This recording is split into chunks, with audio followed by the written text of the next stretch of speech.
Các bạn ơi, hôm nay mình sẽ làm cái video về món thịt ba chỉ muối nhé. Khi mà thịt ba chỉ muối xong, sau đó mình sẽ đi chiên giòn. Để làm món thịt ba chỉ muối thì các bạn cần chuẩn bị cho mình này khoảng 200g thịt ba chỉ ngon này, muối này khoảng 4g muối này, 4g muối là khoảng một thìa muối như này đấy các bạn, thìa cà phê đầy muối này. Đường các bạn chuẩn bị cho mình 2g.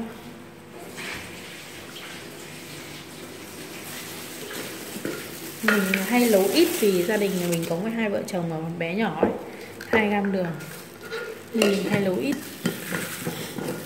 Và một chút tỏi băm. Nhưng mà tỏi thì các bạn dùng để phi thơm khi mà mình làm xong cái món ăn này. Cho nên trước tiên là mình muối thịt đã. Thịt thì khi mình cho 2g đường này, 4g muối này vào này. Các bạn chà sát mạnh lên miếng thịt. Và các bạn muối, nói là muối là nghĩa là mình ướp thịt trong khoảng 1 ngày. Các bạn cất vào trong ngăn mát tủ lạnh. Các bạn để 1 ngày cho thịt của chúng ta ngấm đều muối. Đây miếng thịt mỏng như thế này thôi, thì mình không cần phải khía ra nữa, để cho thịt cho ngấm đều muối, để gọi là muối đấy ạ. Rồi sau đó mình mang đi chiên. Nhưng khi chiên thì các bạn phải lau khô thịt nhé, để những cái phần nước và những phần muối nó chảy ra, nó ra hết ấy. Còn thịt nó sẽ có vị muối tự nhiên của khi mà mình ướp và mình muối qua đêm ấy. Và mình cất thịt trong ngăn mát tủ lạnh khoảng 1 ngày nhé. Món ăn này rất là đơn giản nhưng mà rất là tiện khi mà các bạn không có thời gian ấy. Các bạn làm như vậy, các bạn cất vào trong tủ lạnh sau hôm sau, các bạn sẵn này mà các bạn nấu ấy, nó rất là đơn giản mà ăn nó lại ngon ấy, lạ miệng. Bây giờ mình cất vào trong ngăn mát tủ lạnh khoảng 1 ngày để cho muối của chúng ta ngấm vào thịt, gọi là thịt muối nhé. Khi thịt mình đã ướp với muối và mình để tủ lạnh được khoảng 1 ngày rồi ấy, thì mình bỏ ra nhé. Đây được gọi là thịt muối đấy các bạn. Nghĩa là ướp với muối xong mình để muối lại. Bây giờ mình sẽ, nếu các bạn không muốn ăn mặn quá thì các bạn có thể là rửa sạch, sau đó các bạn lau bằng giấy thấm, hoặc là các bạn như mình, các bạn vuốt nó đi, vuốt cho thật sạch đi, để cho các bạn lấy cái giấy thấm, các bạn thấm lại cho nó thật là ráo, để cho cái lượng muối nó ra bớt ấy.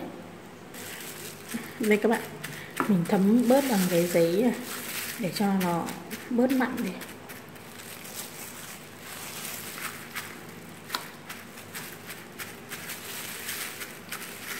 Sau đó mình sẽ đi chiên. Khi mà thấm khô như này rồi thì mình sẽ đi chiên. Khi chiên thì xong thì mình sẽ cho một ít tỏi và mình phi thơm, mình rắc lên trên cho đẹp nhé. Các bạn có thể là rửa sạch sau để thật ráo nước, hoặc các bạn thấm khô nhé. Các bạn cho một ít dầu ăn lên, các bạn chiên nhé, chiên vàng 2 mặt là được.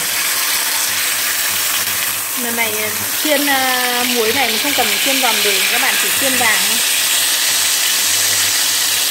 Các bạn có thể cắt mỏng miếng thịt này đi nữa, nhưng mà không cần đâu, theo mình là để như này cũng được. Khi chiên thì các bạn lưu ý nhé, là khoảng 5 phút sau thì mình hãng lật miếng thịt nhé, để cho cái mặt miếng thịt nó vàng đẹp thì mình hãng lật. Và mình chiên với lửa nhỏ để thịt chín đều, nhưng không nhỏ quá nhé.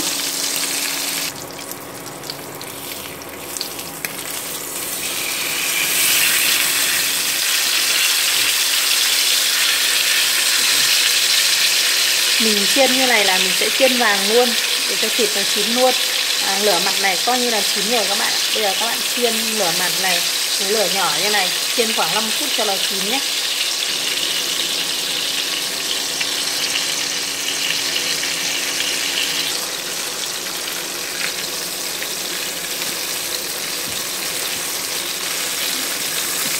Vì sao mình lại phải bỏ bớt phần muối và phần đường ướp ở trên? Vì nếu mà mình để thì nó sẽ dễ bị cháy thịt, mà thịt cũng không kịp chín ấy, mà nó sẽ mặn quá.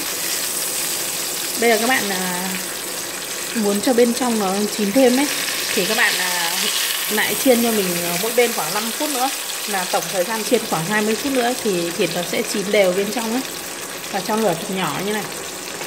nhỏ này nó sẽ không hề bị cháy đâu các bạn ạ. Khi miếng thịt của chúng ta chiên đã được như này rồi, mình sẽ cho tỏi vào nhé.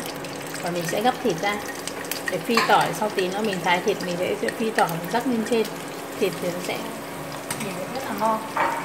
Bây giờ bỏ thịt ra để mình thái đã nhé. Thịt như này là đã chín rồi đấy các bạn.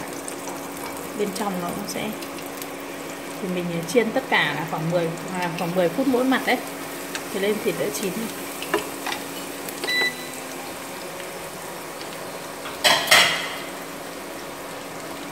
Cứ để tỏi để phi thêm, còn bây giờ thịt mình gấp ra để mình thái. Đợi thịt nguội thì mình phi tỏi nhé. Phi chút tỏi này thôi, xong mình sẽ rắc lên trên cái miếng thịt mà mình thái xong ấy.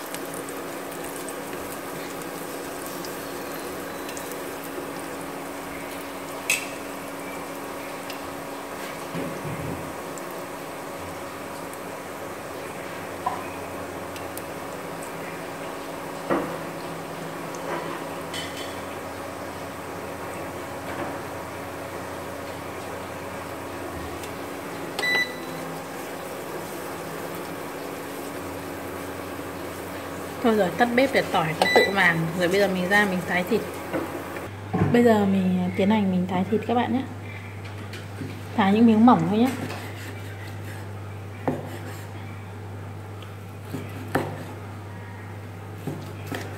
Các bạn nhìn này, cái miếng thịt này bên trong chín này rất là đẹp này rồi, bên ngoài thì ra cứng giòn. Đây là thịt muối nên ăn cái mùi vị của muối nó ngấm vào rất là ngon.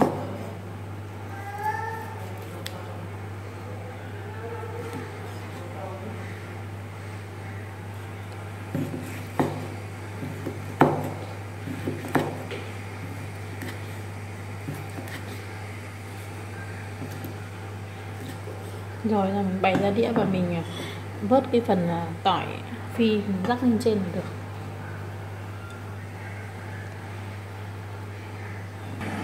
Bây giờ mình sẽ rắc ít tỏi phi lên trên nhé. Các bạn nhìn thấy không? Rất là hấp dẫn rồi. Món ăn này mình sẽ dành cho 2 người ăn. Và mình sẽ thêm một món nữa và mấy ít rau nữa là được. Rất là ngon. Với 200g thịt ba chỉ, mình đã có món thịt ba chỉ muối này. Nếu các bạn thích thì hãy làm theo cách đơn giản này của mình nhé. Và trước khi dừng video mình sẽ ăn thử một miếng.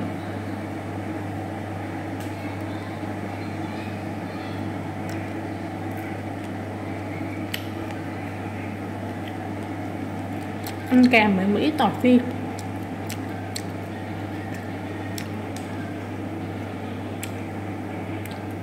Vì thịt được muối rồi cho nên thịt rất là đậm nhưng không mặn, vì mình đã rửa và mình lau sạch rồi.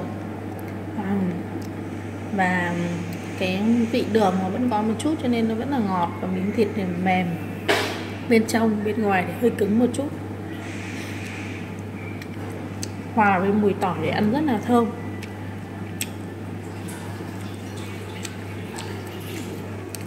Mình sẽ dừng video tại đây nhé, và hẹn gặp lại các bạn các video tiếp theo của mình.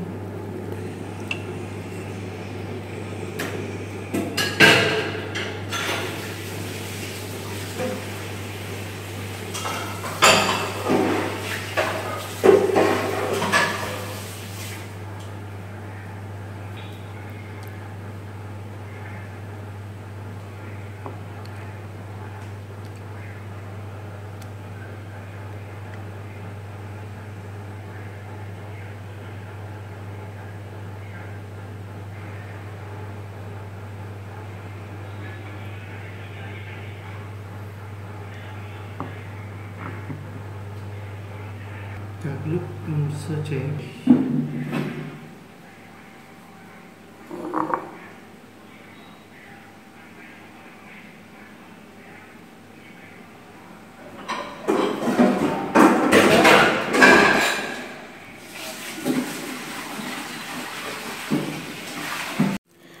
Các bạn ơi, hôm nay mình sẽ làm cái video về món thịt ba chỉ muối nhé.